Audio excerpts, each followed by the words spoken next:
Hello again, everybody. So in this video, I'm going to talk a little bit about a friend in need.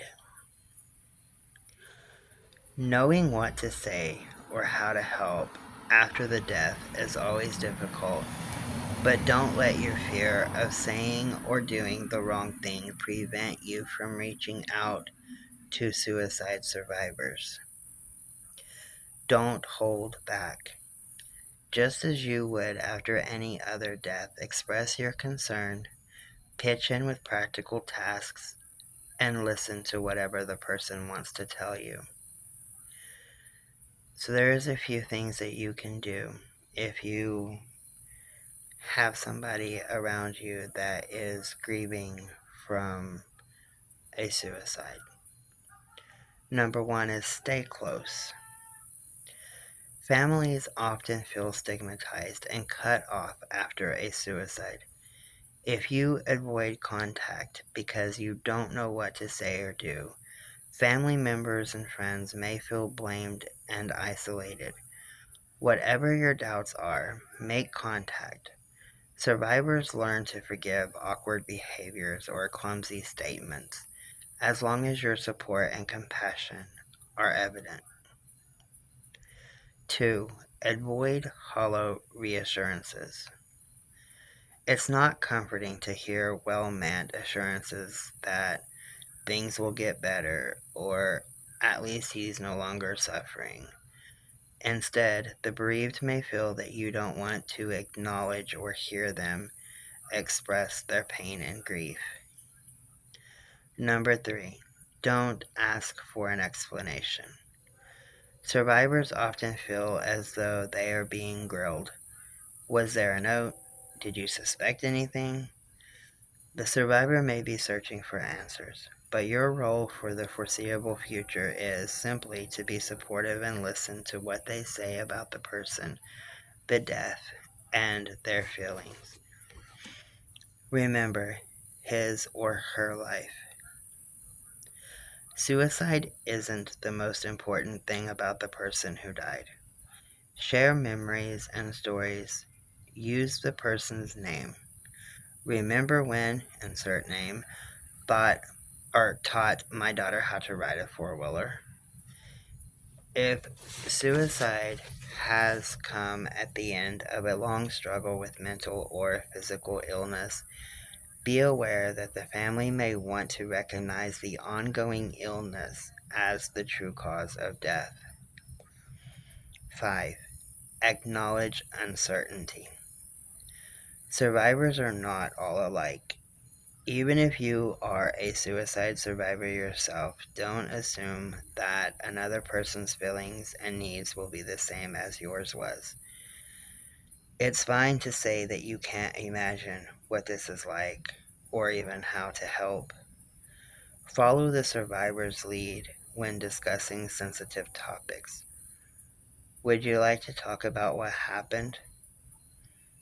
Even a survivor that doesn't want to talk will appreciate that you asked. 6. Help with practical things.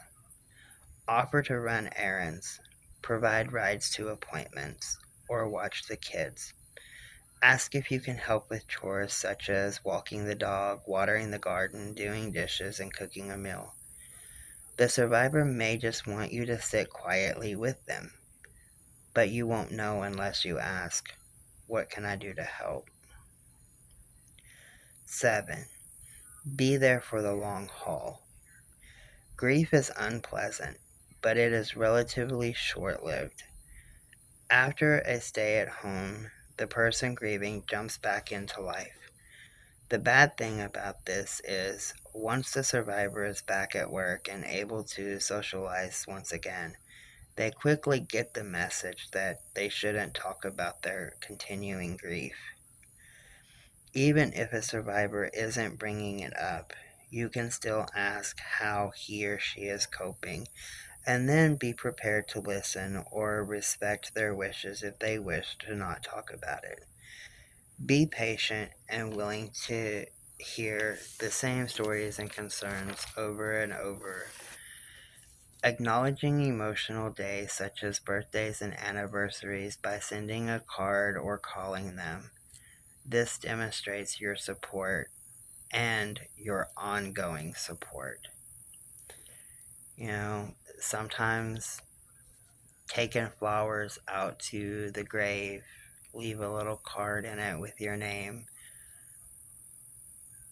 or you can even do it anonymously, I guess. But if you have your name there and they're not open to talking about it, 6, 8 months after the fact, they go out there to the cemetery and they see the flowers or something that somebody else put out there. It shows them that you're still there, that you're still supporting them, that you still care.